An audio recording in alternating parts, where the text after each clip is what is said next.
there to know It was that. probably the person presenting. They probably. But then, like, I wouldn't know why they wouldn't know how to turn it down. But besides the point, I let the proctor know that, like, this is the knob. You know, you can tweak it if it's too loud or too. But I put it back down to pretty much what it is. To be gentle.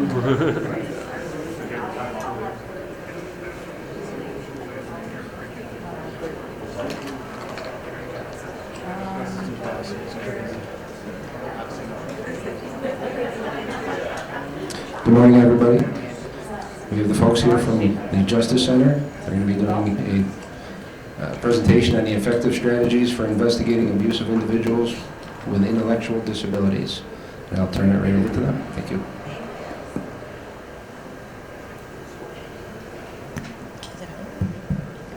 Good morning, everyone. My name is Nadia Chance. I'm the Director of Special Projects at the New York State Justice Center for the Protection of People with Special Needs. Super long title, name for our agency, so we're just going to call it the Justice Center from now on. And with me are Carol Casal, she's the Region 1 Assistant Chief of Investigations, and Linda Gafford, who is the Deputy Special Prosecutor and Inspector General. So we're just going to start by just telling you a little bit about ourselves.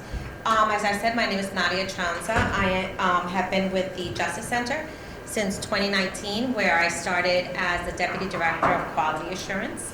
Prior to coming to the Justice Center, I was an Assistant Chief of Investigations at the Office for People with Developmental Disabilities, or OPWDD. Prior to that, I was a prosecutor in Bronx County for 14 years. I prosecuted everything from homicides to robberies, and the last 4 years I prosecuted child abuse and sex crimes. The last 3 years I headed our child abuse response team, working with NYPD's SVU every day to investigate allegations of abuse and neglect against children. I'm actually going to turn it over to Linda so she can introduce herself. Hello, my name is Linda Gafford, as Nadia said. So my background, I've been with the Justice Center since 2016 as a special prosecutor. Prior to that, I was an Assistant Chief of Investigations with OPWDD, overseeing investigations basically from Tupper Lake down through Binghamton, so upstate New York. In addition to that, previously I worked at the Tompkins County District Attorney's Office for 20 years, handling primarily special victims and child abuse cases. So good morning, everyone. I'm Carol Cassell. I've been with the Justice Center since August of 2013. Prior to that, I was a probation officer with Albany County, where I was fortunate enough to work closely with Albany Police Department in doing a night watch program where we collaborated with local police departments to monitor and supervise offenders in the community. I also did our warrant squad, so we executed violation of probation warrants. And I really have a true passion for protecting people with disabilities, and I really appreciate everybody coming here today to hear effective strategies when you're investigating these types of cases. So we'll start. So by a show of hands, how many of you are in law enforcement? Okay. That includes district attorneys. Oh, there we go. Okay. EMS, first responders, social work. Anything else I'm missing? Okay. So how many of you know about the New York State Justice Center? You've heard of us before. Okay. Perfect. Excellent. I have found in speaking to people the last few days that not everyone has heard of us, which is interesting, and we'll talk about that in a minute. So let me first start telling you about today's agenda. We are going to have a quick introduction of the New York State Justice Center, who we are, the role of law enforcement and district attorneys in the work that we do, the penal law in individuals with IDD, intellectual and developmental disabilities, OPWDD programs, and we are going to spend most of our time on a case study. Quick question, anyone here from Rochester? No. Well, this is a Rochester case we're going to be discussing. Excellent work by the Rochester PD. So about the Justice Center. So people with disabilities are 2.5 times more likely to experience sexual assault and other violent crimes than people without disabilities. And that rate is higher for specific groups of people with disabilities, including women, people with psychiatric and cognitive disabilities, and people of color with disabilities. The New York State Justice Center was created by legislation back in 2012 by the Protection of People with Special Needs Act. We went operational on June 30th, 2013. And with that, with the creation of the Justice Center came really that it transformed the protection of vulnerable individuals in New York State. And we have the strongest protections nationwide for people with special needs. So with that legislation came statutory mandates, right? The first one is prevention. If you have time, and I really invite you to take a look at our website, we do have toolkits for prevention, including wheelchair securement, choking hazards, etc. Vulnerable Person Central Registry, the VPCR, that is our warehouse of data, documents. It's also our call center. We have a 24-hour, 7-day-a-week, 365-day call center that is always up. Reporting to DAs, MEs, and coroners on death cases, and assisting police agencies and district attorneys with their criminal investigations. So who do we protect? We have 6 agencies under our jurisdiction when it comes to investigating allegations of abuse and neglect, right? Including, and the biggest one is Office for People with Developmental Disabilities, or OPWDD, Office of Mental Health, or OMH, Office of Addiction Services and Supports, OASIS, Office of Children and Family Services, OCFS, Department of Health, DOH, and the State Education Department. Now, our jurisdiction is very specific, and this is what, sometimes we have to assist people in understanding. It's certified programs, right, run by state-operated or certified programs or licensed programs, depending on which agency it is. And so it's not every single program that these agencies conduct, and it's also narrowed to an act by a custodian, staff member, right, against a person receiving services. So we have 17 offices statewide. We have approximately 500 employees. We are divided into regions. Carol, as she stated, she's Region 1. If you feel free in the back, we actually made copies for you of this map in the event that you have any questions or need to contact someone. Feel free to take that with you. Paula Branca-Santos is our Special Prosecutor, Inspector General. Anthony Ryan is our Chief of Staff, is our Chief of Investigations. And actually with us today is our General Counsel, Krista Buck. So great legal team if you need assistance, and great investigations team. So what is your role as a mandated reporter? Social services law defines a mandated reporter as a human services professional who's required to report when, while acting in their official or professional capacity, are presented with information which gives them reasonable cause to believe, to suspect a reportable incident has occurred. It also talks about specifically employees or volunteers of an agency, right? But you as mandated reporters, you as law enforcement officials and district attorneys, you are mandated reporters. Again, we have some documents in the back to assist with that. Please feel free to take it. So please call the Justice Center. We have a 1-800 number, 1-800 number on our website, and the information also, we have posters in the back. When you suspect that a reportable incident has occurred of abuse, whether it's sexual, physical, or psychological neglect, a significant incident, or death of someone under our jurisdiction. So, this is a brief overview of the penal law section. We're actually creating a 2-hour training that we're offering to law enforcement and first responders specifically on this. So these are the common penal law charges that you may see in investigations involving individuals with under our jurisdiction, right, with disabilities, with vulnerable individuals. Endangering the welfare of an incompetent or physically disabled person, that's Article 260, so Penal Law Section 260. assault under Article 120, prostitution, Article 230, and also the one that didn't make it here was rape, right? Under Article 130. Just, when you contact us and we assist you, we tell you things like, for example, prostitution, bargaining for exchange is sufficient, no sexual intercourse is necessary. Rape, with the new rape is rape law, right? Rape, if the person lives in an OPW, since we're talking about OPW residents, there's no consent to have sex at all between a staff member and a person receiving services, right? That's why our staff is here to assist.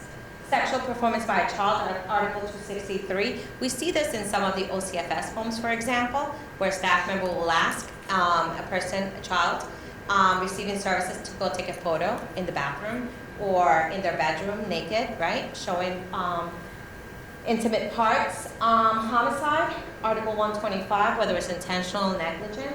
And then we have other charges. And sometimes you hear the cover up sometimes, right? That's when you get caught. We have endangering. When we talk about covering up, disguising abuse and neglect, we do have part of endangering and neglect, 260-24 and 260-25, which are relevant. Criminal offenses and cover-ups, we have false reporting or written statement under 240-50 and 210-15, falsifying business records and written instruments, and official misconduct. Some of these offenses will require for you to provide business records, public servants, and that's where we come in, right? That's where the Justice Center could also assist law enforcement and district attorneys in obtaining some of these documents to assist in your investigation or your prosecution. So I'm actually going to turn it over now to Chief Sal, to Carol, who's going to give you a brief overview of OPWDD. Thank you. So as Nadia mentioned, OPWDD is our largest state oversight agency that we deal with at the Justice Center. So with OPWDD, they serve individuals with intellectual and developmental disabilities, cerebral palsy, Prader-Willi syndrome, autism spectrum disorder, and other neurological deficits. 80% of their programs are private programs that are operated by them, and 20% are state operated. And there's about 500 nonprofit providing agencies. So that's a large number of programs that are within your jurisdictions. So this is where our commonality exists. So when you talk about OPWDD programs, they have all different types of programs. Their services range from education to skill building, support, and residential care. And most of the time that you'll interact with individuals with disabilities in your day-to-day would be at the residential centers, particularly depending on where you reside, developmental centers. You've all heard of IRAs. All that is an individual residential alternative. And then there's different family care homes, etc.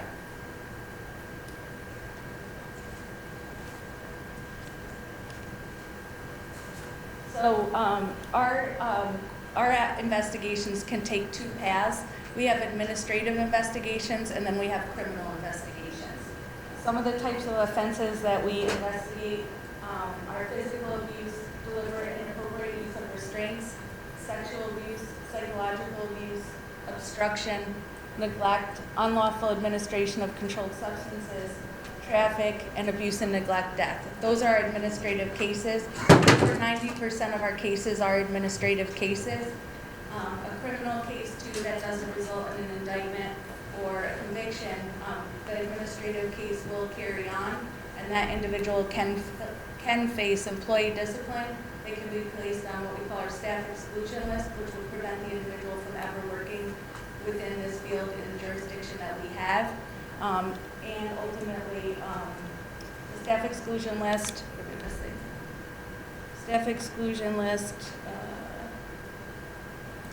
discipline, and then any criminal cases. Our criminal cases, we act in liaison with local law enforcement. So in a lot of times, we'll reach out to local law enforcement if we receive an allegation, or vice versa. Law enforcement will contact us for assistance.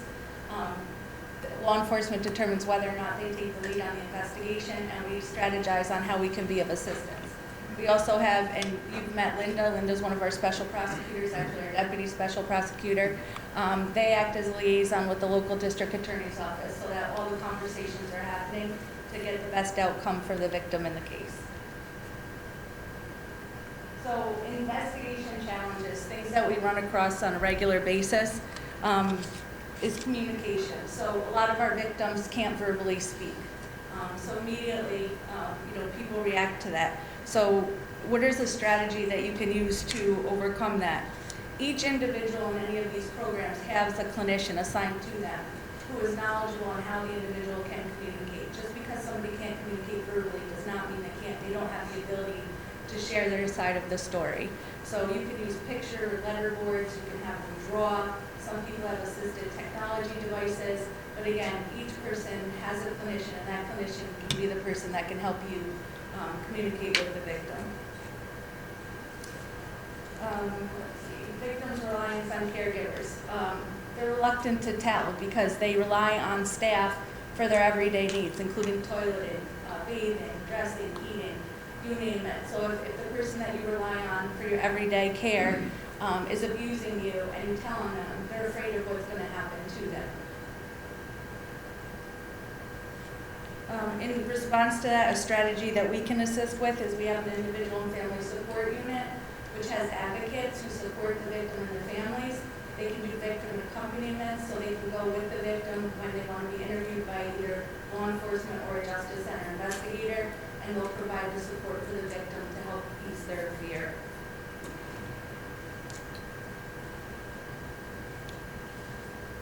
The lack of cameras in the majority of our facilities, particularly non-state operated, there are no cameras in the facilities. So if you have somebody who is unable to communicate and there's no cameras, we rely very heavily on physical and testimonial evidence in these types of cases. As far as inaccurate assumptions, a lot of times society as a whole makes inaccurate assumptions about individuals. So sometimes people think because if they have an intellectual or developmental disability that they can't testify or they can't speak to what occurred. That's not always true. They can be a valuable asset to your investigation. So, just be careful with pre-assumptions of people and individuals. And each individual has their own specific plan, which we're going to go into next. So any individual who receives care under OPWDD has some type of plan which protects them and basically indicates how they should be fed, what type of services they receive, if they're allowed to be restrained or not restrained, their levels of supervision, do they require one-to-one staffing, etc. So when you do get a call involving an individual with disabilities from OPWDD, the first thing you want to get is an individual's plan to find out if staff could do whatever they're alleged to have done. And then also, again, your other strategy would be connecting with your clinician and reviewing what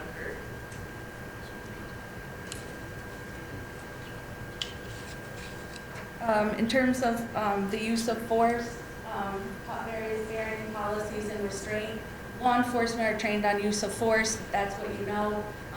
But in the programs, that goes out the window. The staff are not allowed to use the use of force continuum that you all know. There are different types of restraints, and each individual specifically has in their plan whether they can or cannot be restrained. Some individuals have varying issues that restraining them could be more dangerous than help, so they may not be restrained, and then the type of restraints are also included on there. So if you get, one of the biggest things we get and we see in investigations is individuals that say they were restrained and they have abnormal bruises in locations that shouldn't be bruised, etc. The first thing we want to do is get their individual plan, find out were they able to be restrained, talk to their clinician, and then you want to get any evidence after that immediately following that. The other important piece with restraints is training. All the staff, if they are performing restraints, they have to be trained in the restraint, and generally the training is renewed annually. So that's something else very important that you want to get. And then if you ever get into a situation that's involving a restraint and you interview the staff trainer, so the person who provided the training for the restraint, they can actually be a factual witness for you in your case. So again, not everyone knows that there's actual restraint trainers specific to the restraints that the individual staff are performing. And then the role of law enforcement. So something that we see a lot is OPWDD on certain allegations are required to call law enforcement no matter what. So oftentimes staff will call to satisfy the regulatory requirement. They'll call the police. A police officer will respond. They'll generally get limited information from who's ever answering the door, and then the police department leaves.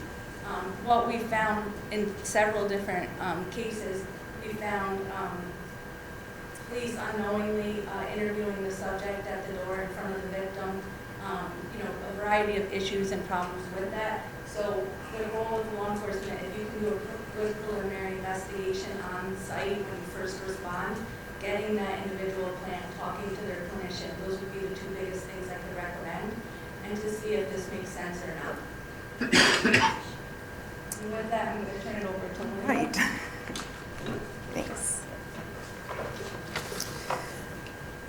Okay, so as noted by Carol, individuals who live in OPWDD settings rely heavily on caregivers. In fact, that's almost like a prerequisite to live in one of these residential settings. So we're all familiar with the power and control wheel in the domestic violence setting, which has been around since like the 80s. But this is something we sort of adapted it for populations that are under the jurisdiction of the Justice Center. And because of the reliance that these individuals have on caregivers, they can definitely be vulnerable to abuse. And abuse dynamics can play out in your cases. And this is actually another area in which the Justice Center can help. We have investigators that are trained in abuse dynamics. This can sometimes mean that an individual might behave in a way that could be counterintuitive to like a jury or a fact finder, and we can assist with that. I want to begin by just saying that the vast majority, the overwhelming majority of staff are really devoted to enhancing the quality of life for the individuals that live in these settings. However, just like any other criminal justice situation, you can have a few bad apples that can really take advantage of individuals and actually use the disabilities against them. So some of the ways in which abuse dynamics can play out in OPWDD settings are in terms of isolation. Individuals may be isolated either by their communication difficulties. Individuals may have cognitive disabilities that make it difficult for them to report abuse, or even if it is reported, explain exactly what has happened to them. You could have situations with emotional abuse. Many of the individuals will become emotionally connected to their caretakers. And if you have someone who is attempting to perpetuate abuse, they can use that emotional connection against the individual. So in addition, we've got misuse of privilege. So for example, if you were an individual living in a facility and you relied on the caretaker to bring you to work and back, or they're in charge of all of your outings, then this would also make the individual really susceptible to abuse in these settings.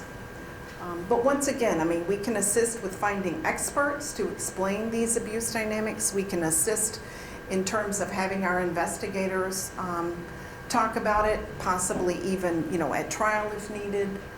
So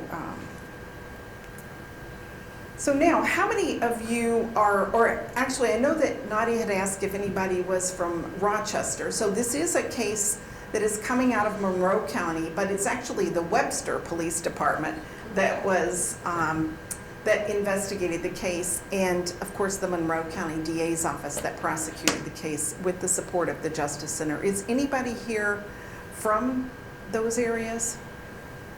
Okay.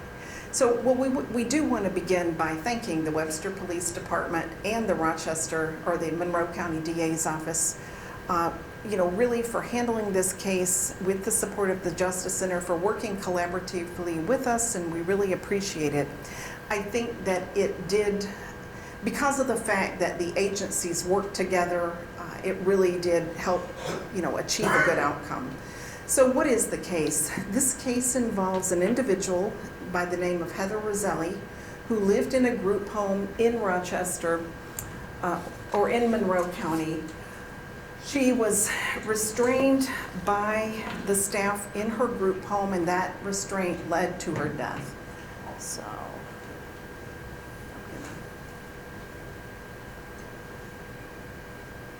Heather was born with some disabilities, actually. Heather Roselli lived with learning disabilities, ADHD, and other issues. A life lived since age 21 in group homes. And it's what she wanted to do, to be around other people, peers, that she could connect with. Her family says Heather was outgoing, loved crafts, her dad holding one of her works. She also liked to shop and loved to talk. But she always made you laugh. Always made you laugh.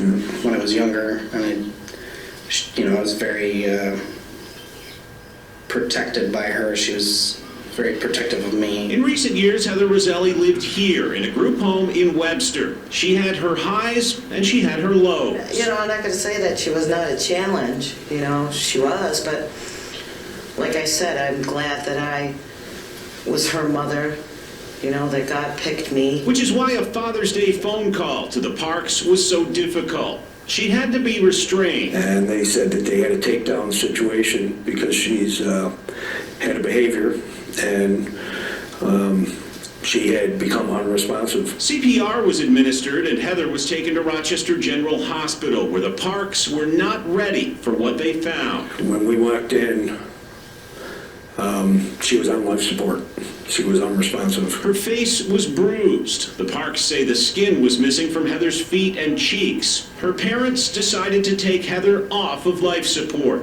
On Sunday, at age 35, she died. It was not easy. Not easy at all. And here we are, trying to find answers. So far, investigators aren't saying much about what happened inside the home. The State Office for People with Developmental Disabilities, which oversees the group homes, says 2 state employees have been fired and a 3rd placed on administrative leave. A spokesman released the following statement, which reads, "We are deeply saddened by this tragic loss of life. OPWDD immediately notified local law enforcement and the State Justice Center for the Protection of People with Special Needs to ensure that this matter is investigated and appropriately acted upon." The statement goes on to confirm the actions taken against the workers, but avoids further comment, citing the pending investigation. From a parent's point of view. So basically, this obviously is a news clip. This was in the news immediately after it happened. So this was really at the start of the investigation. But I want to give you a little bit of information about this restraint that occurred in the home. So at the time of the restraint, there were 3 staff in the home. Heather was a small person. She was under 5 feet tall. And she had some behavioral challenges, as mentioned in the video. But she became upset. It was Father's Day, and she wanted to make a phone call to her father. So during the course of the evening, at one point she picked up a chair, and the staff had initiated a restraint based on a concern that she was acting out. So she was restrained initially in what's a supine or face-up position, that is in accordance with training. And so you had 2 staff, Sandra Abdo and Sarah DeLallo, that were restraining her on her upper body, and then a 3rd staff that was positioned on her legs. So during the course of this, restraint, she stopped breathing and her lips turned blue. In addition, the staff were name-calling Heather. They called her stupid, retarded, slapped her, and stepped on her hands. So she was, as noted in the video, she was taken to Rochester General Hospital, where she passed away as a result of the restraint. So I think it's back to you.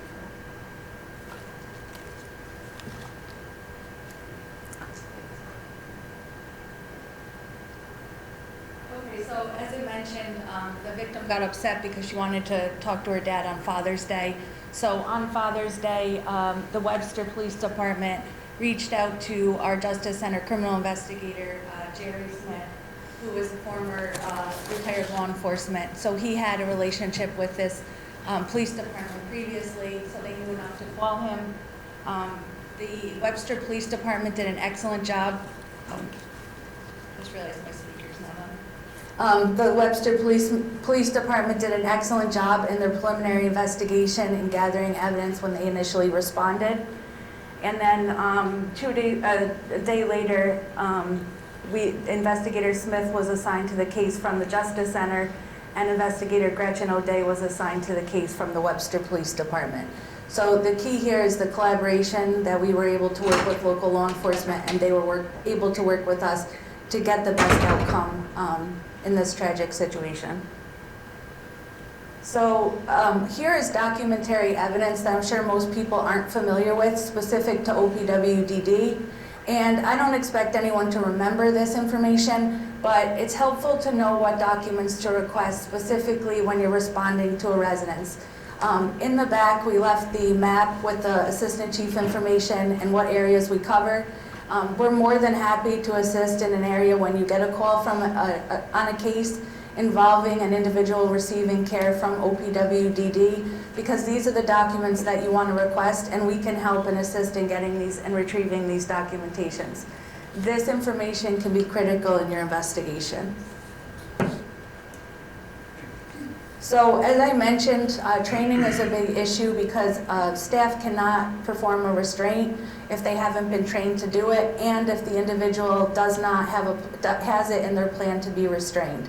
So the three individuals, the three staff in the case that Linda spoke about with Heather Roselli, they were trained in PROMOTE, which is training on how to interact positively with individuals, trying to verbally de-escalate, but recognizing the need, if permitted per their plan, to implement a restraint.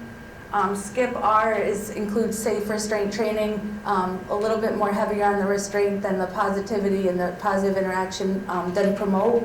And then PRAISE is another program that they're all taught, and that's to promote positive relationships between the staff and the individuals, and also try to teach them how they can verbally de-escalate the individual that they're working with. So again, all three of the staff involved were trained in all three of these different types of material. So agency collaboration, so only a few days later, officials from the Justice Center, Monroe County District Attorney's Office, and the Webster Police met. They reviewed the preliminary evidence that they were able to obtain. They talked investigative strategy, and they were able to develop a plan. They also received the report of the victim's injuries from the medical examiner's office. And then supervising assistant SPIG, Jennifer Whitman, was assigned to support the Monroe County District Attorney's Office. So Jennifer Whitman is much like Linda. They act as the liaison with the District Attorney's Office to support and provide any assistance we can in trying to push forward a case. So ongoing collaboration. This case really took a turn. The turning point in this case was when they identified who they wanted to interview first of the three staff. So they chose the person that was a trainee and was 3 weeks off of training. So thankfully, she agreed to a voluntary, non-custodial interview with both the Justice Center and the police officer from Webster PD. And she indicated, much like Linda shared, that Sarah DeLallo, who said she was most experienced in restraints, initiated the restraint after Heather attempted to throw a chair at her. They were on carpeted floor, which is important later. So she said that she was requested to hold the victim's legs and by Sarah, and Sandra held her upper body. They did again start out in the supine or on their back position. For OPWDD, prone restraints are not ever allowed, and we'll talk about that in a few minutes. So the third subject gave us the most information. She also acknowledged that when Sandra and Sarah were on top of her, at some point she began spitting, and so they put her in the prone position. This restraint lasted an hour. So they flipped her over into the prone position to according to them, to stop her from spitting, which again is not approved policy. They flip her over, and Sarah and Sandra start putting their elbows hard into her back, her neck, her upper body, and they called her stupid, they called her retarded. and they were pretty aggressive in terms of the restraint. The third subject indicated that at some point she became concerned for the victim's ability to breathe and asked them to stop the restraint. They did not, and it didn't stop. According to the third subject, the victim was verbally expressing displeasure with the restraint throughout, and suddenly she went limp when she was prone, silent, and her lips started turning blue. At that point, they called 911 and CPR was initiated. So these are just a few. These aren't obviously the egregious injuries, but as you can see, there's chunks of skin missing on the front and side part of her foot. Again, this did happen. This restraint did happen on a carpet. That's the inside of her knee. And then here you can see contusions and literally skin missing from the front of her legs. And again, that to us would be indicative that the restraint was not employed properly. So the manner of death, which was taken from the Monroe County Death Examiner, they indicated the manner of death was homicide. The cause of death was the significant injuries. And as you can see, she had blunt force injuries to her thorax and abdomen. Her left rib was fractured. She had liver lacerations, splenic contusions, multiple ocular and oral hemorrhages. She also had petechiae. She had subendocardial hemorrhage, and she had multiple contusions and abrasions. So the death was ruled a homicide. And at that point, I'll turn it over to Linda with the court information. Okay. So both of the defendants ended up being charged with manslaughter in the second degree and endangering the welfare of an incompetent person in the first degree. So as you know, manslaughter has a reckless intent, and that requires that an individual be aware of and consciously disregard the risk. And so this is another area in which the Justice Center and, our agency training records, the trainers, possible witnesses can be invaluable in helping with the prosecution. So how often do you have really fairly direct evidence about what a person's intent was, about the fact that they were aware of and consciously disregarded something?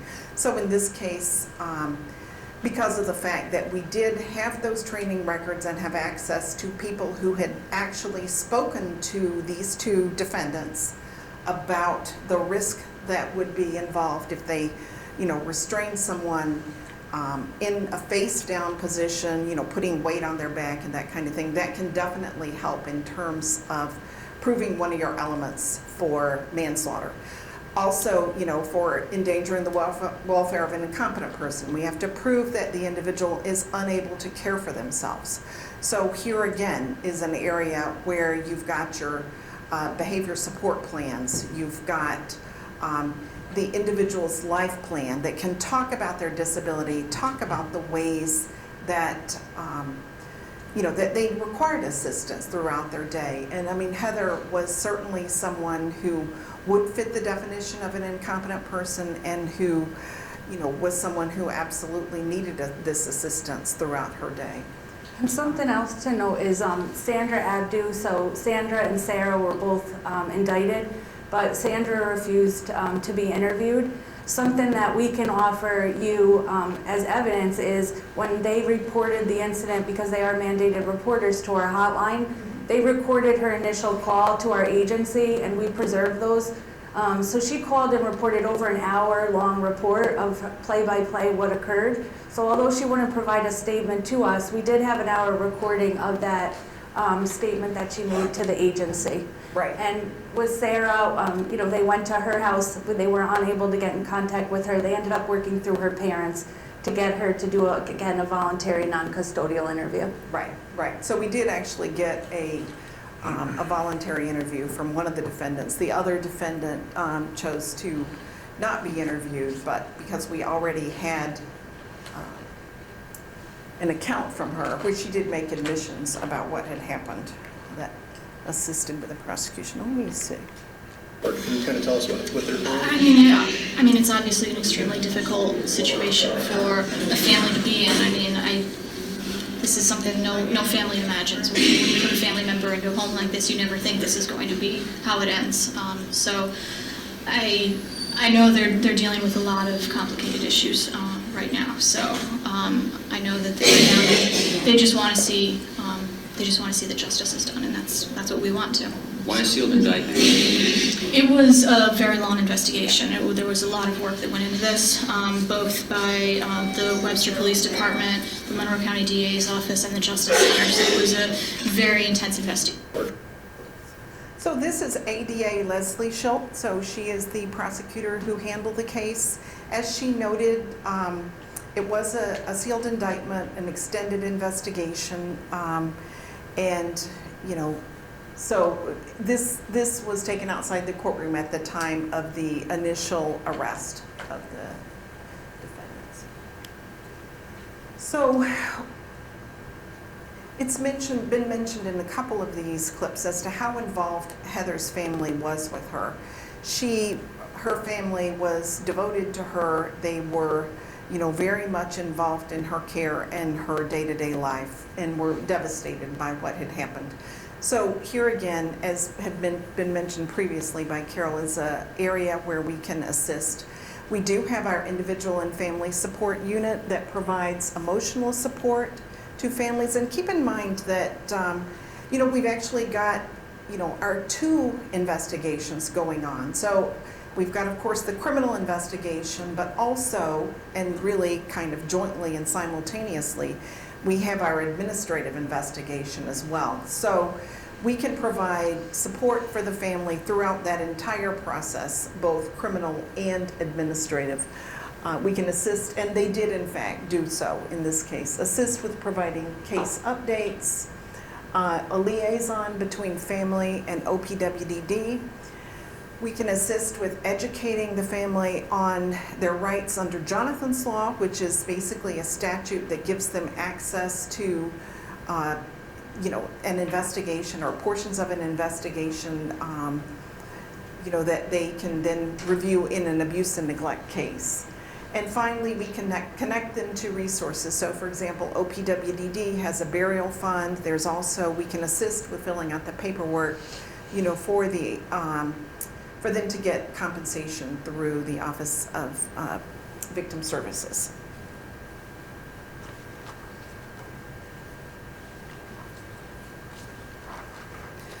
So now I want to talk a little bit about what we ended up with in terms of a plea.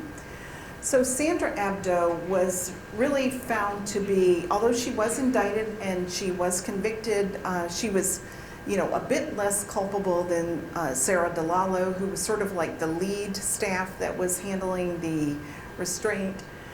And so Sandra Abdo pled guilty in April. She was actually the first person to plead, and she pled to criminally negligent homicide, and ended up later being sentenced to 5 years probation.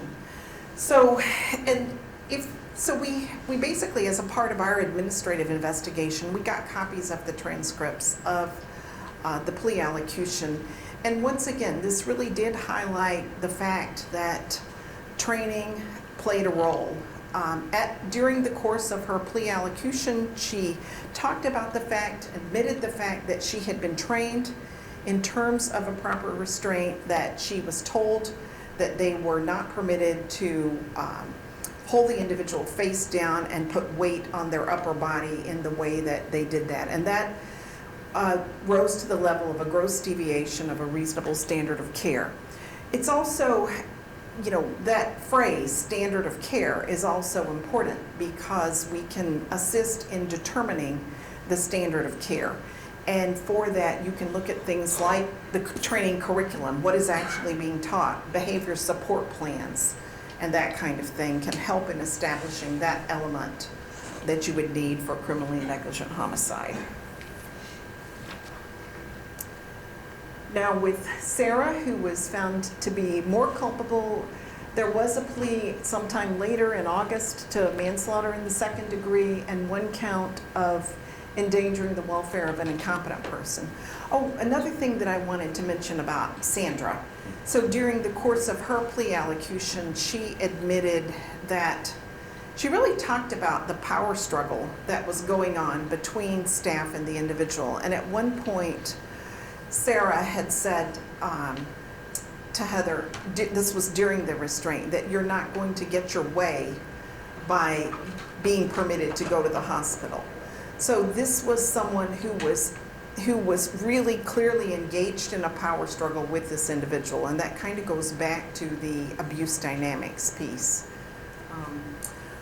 But Sarah admitted that she was trained. She admitted that even at the time of this restraint, that she knew that putting her in a prone position and holding her down in this manner was likely to cause her death.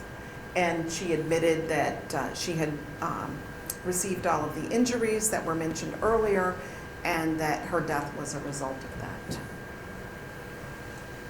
So. They were entrusted with her care. Instead, an adult client of a group home died after being violently restrained for 45 minutes. 2 workers who admitted to that crime were sentenced today. Jane Flash reports from a packed and emotional courtroom. Emotion spilled out of the courtroom into the hallway. It's a never-ending battle for us the rest of our lives that Heather is gone. And they get to go back to their families. Heather Roselli suffered a lacerated liver and died unable to breathe. Employee Sarah DeLallo admitted she threw the victim to the ground at a state-run group home in Webster, then restrained her for 45 minutes, at one point using a chair. She was restrained on her stomach, which is patently, you never, ever, ever do that. She has some pretty horrific injuries from being down on the floor, face down, struggling. Advocates from the Center for Disability Rights packed the courtroom, and when it was full, lined the hallway to support a family they had never met. We came here to support the family of Heather Roselli. We are devastated by the loss of her. She was a part of our community. DeLallo will serve 1 to 3 years in prison. Sandra Abdo, who had a lesser role in the attack, pleaded guilty to criminally negligent homicide. She left the court with a sentence of 5 years probation. Just glad we got some justice for her. So what were the challenges in this case? As mentioned before, we had no cameras. Of course, as in, all homicides, there was no victim to interview, but also in terms of other individuals that lived in the home, they were either, not present or unable to be interviewed because of, because of communication challenges and cognitive difficulties. So the only witnesses that we had in this case were the staff that were involved in the restraint. And I would say, one of the biggest breakthroughs was when they were able to identify, and really this came as a result of, in part because of those initial calls. So we had all 3 staff called, and Sarah, who was the one that was found to be the most culpable, had made a 17-minute call. Jasmine, the 3rd staff, made a 30-minute call. And then we had Sandra, who had made a call for an entire hour. So we really had a lot of facts about what had happened at the very beginning. And so then they were able to interview that 3rd staff and she did cooperate. She became very emotional during the course of her interview. She was a young, person who had not been there very long, and so that was kind of a breakthrough. Oh, we also had some satellite issues that came up during the course of the investigation that the Justice Center was able to follow up on. At one point in Sarah's interview, she had indicated that she believes somebody had given Heather a PRN, a medication that might have contributed to her death. So we were able to have that medication was taken into evidence. It was reviewed. We have RN investigators that can assist in reviewing medical forms and taking a look at that kind of thing, and it was determined that there was no PRN given that could have contributed to this death. The only PRN is something that was given like the day before. So the keys to success, I would say, were the existing professional relationship that already existed between the Webster Police Department and our investigator, Jerry Smith. Of course, the training records that we've talked about, the fact that the injuries were really inconsistent with proper training, and that we could establish that with a restraint being done properly in the supine position, you would never have those types of injuries, including the fractured rib, the ruptured spleen, even the abrasions to her feet. I've already talked about the third staff, and then the fact that we had the VPCR calls in which the staff had reported, well, actually, this says they reported the death, and the death was reported eventually, but at that time of the initial calls, she was still at the hospital. So it may well be that staff were more open at that point, and that it was immediately after it had happened. So benefits of collaboration can be stronger case outcomes. We can also help with following up on systemic concerns. So we have our PQI department will help, in group homes and help, follow up on issues that may need to be addressed but cannot be addressed through the criminal justice system.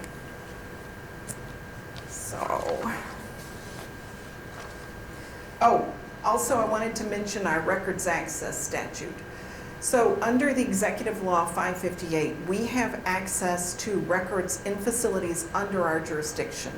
And this can be crucial in terms of getting quick access to records. Now that doesn't mean that you would be able to get any record at all, but certainly things like staff sign-in sheets, so who was on duty, behavior support plans of victims, and this would apply to cases that involve abuse by staff against the individuals that live in the residence. So we don't have jurisdiction over cases that might involve one individual, that might assault or commit some kind of a crime against another individual, or if an individual commits a crime against the staff, that's outside of our jurisdiction. But anything that is within our jurisdiction, unless the record has been sealed or something like that, we should be able to assist in providing those under our records access statute. We can also assist with navigating consent and with helping to figure out, so you've got multiple ways in which you might establish lack of consent. So obviously for OPWDD, OASIS, and OMH, there is one section under Penal Law 130.05 that addresses that. There's a separate section that addresses OCFS facilities, but then you've also got the possibility of lack of consent based on the actual mental disease or defect. Those are words from the statute. So, and we can assist with that. We also can assist with forensic interview training of individuals, and particularly individuals who use alternative communication systems. All right, and now I'm going to hand it back over to... Just one quick note on our ability to provide documents. We are constrained by confidentiality laws. So although we may be able to assist you in obtaining some documents, we cannot assist you with all documents. But that is something that you can speak to the SPIC, the prosecutor, about with your request. So just one last thing we want to talk to you about, and you will see it in the back. Our agency, with our new acting executive director, Maria Lisi Murray, we have started a new training program for first responders and law enforcement. At this time, we have 4 different trainings that are available right now for agencies to request. Some of them, 3 specifically, can be done either by us going to you in person or through we can do it on WebEx or some other video conferencing program, and one of those is a 3-day program for forensic interviewing. So it's a 3-day intensive program where we teach you how to forensically interview someone under our jurisdiction, and we even have role playing. So it's an intensive but great program that we have available. In the coming year, we're actually expanding today's presentation to make it a full 2-hour presentation on how to with all the documents. We'll have lots more information included. Obviously, we were constrained by time, but this is going to be expanded, and we're also in the process of creating the curriculum for a forensic interviewing of nonverbal individuals, where we will train you on how to interview or obtain information from individuals who are not able to perhaps verbally articulate what, if anything, happened to you, but still have the ability to communicate. And I think Linda discussed that briefly before, right? So with that, how much time do we have? 5 minutes? Oh, perfect. Any questions? No questions. Yes. Yes. Okay. Your training that was coming up, I was wondering, for first responders and, and law enforcement, it's a great idea. I also think that we have a lot of IRAs, down in sports services in there. Even with those trainers, because we were supposed to, today, almost put them on notice, would it be involvement to get some of them on there? What do you mean trainers? Who? What are you talking about? For some of the people at the IRA houses that are working. So no. So this training is specific for law enforcement and first responders, including the district attorneys. Our agency already provides training to providers. So they have a separate training that's already in place. We've been doing it since our inception. So they do receive training, especially a mandated reporter. They are also mandated reporters. They know they have to call in, right? Allegations of when there's a suspicion, right? But did that actually get to your question? I was just trying to understand a little bit more of, I'd rather be with them, kind of a. Who do you work for? The service more, I'm trying to tell this part. So the training is for law enforcement and first responders, the ones, but they do receive training either through their oversight agencies such as OPWDD and or their provider if they're not a state-run facility. We also provide mandated reporter, basic interviewing skills and basic investigation skills directly to service recipients. That's separate and apart from this particular training.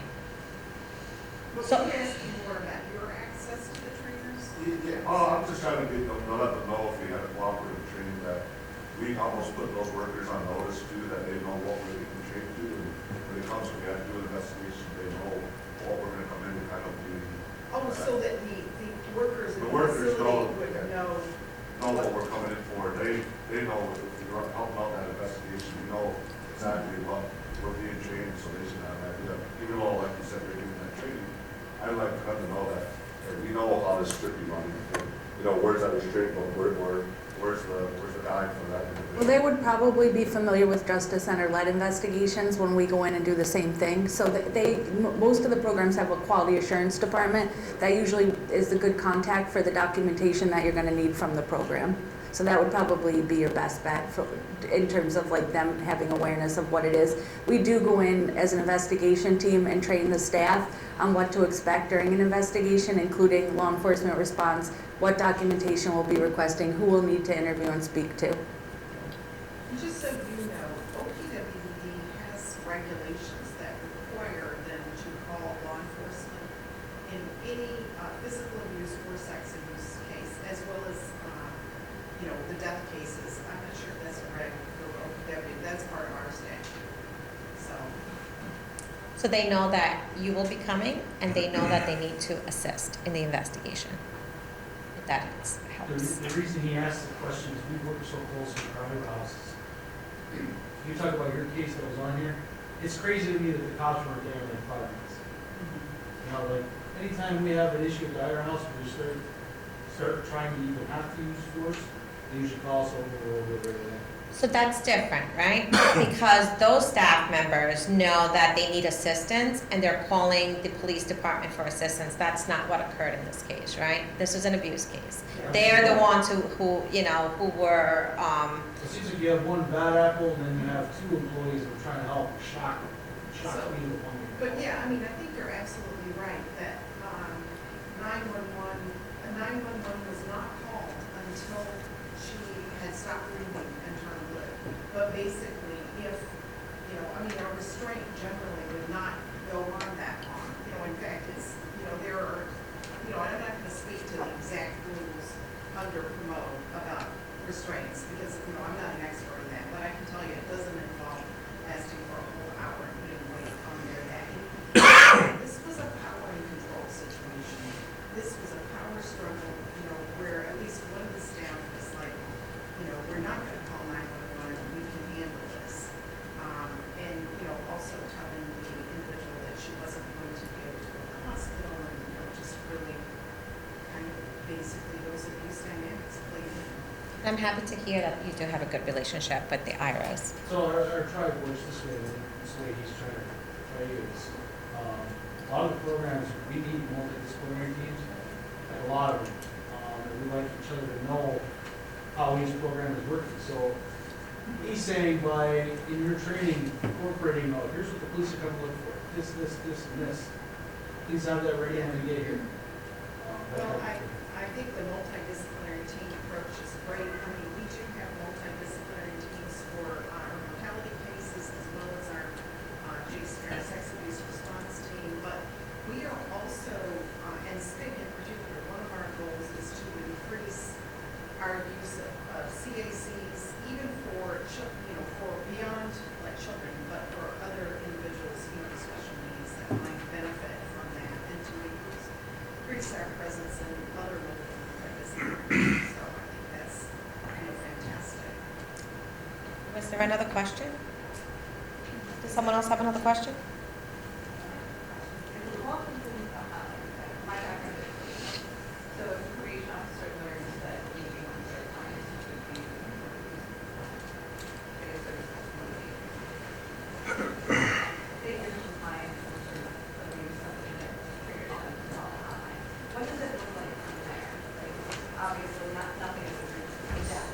So when someone calls the hotline and makes a report of abuse and neglect or a significant incident of death, there will be an immediate follow-up. So we do have, it depends on the case and the information provided. If additional information is provided, the Justice Center staff member will call back to try to obtain additional information.